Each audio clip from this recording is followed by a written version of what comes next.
নমস্কাৰ।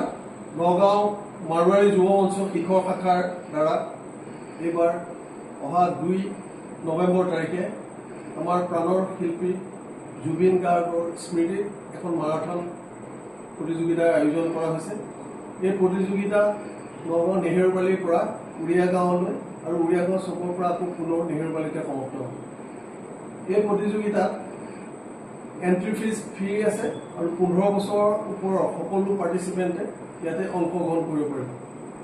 এই প্ৰতিযোগিতাৰ প্ৰথম পুৰস্কাৰ 11,000 টকা, দ্বিতীয় পুৰস্কাৰ 7,100 টকা, তৃতীয় পুৰস্কাৰ 5,100 টকা, চতুৰ্থ পুৰস্কাৰ 2,100 টকা আৰু পঞ্চম পুৰস্কাৰ 1,100 টকা।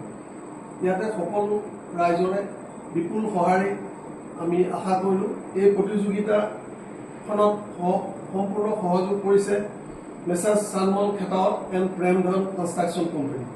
মই আশা কৰোঁ সকলোৱে এই ঐতিহ্যমণ্ডিত নেহেৰুবালিত উপস্থিত হৈ মাৰোৱাৰী যুৱ মঞ্চৰ এই প্ৰচেষ্টাত যাতে সম্পূৰ্ণ সহযোগিতা আগবঢ়ায়, তাৰ বাবে সমূহ নগাঁওবাসী ৰাইজক আন্তৰিকতাৰে আহ্বান জনাওঁ। ধন্যবাদ।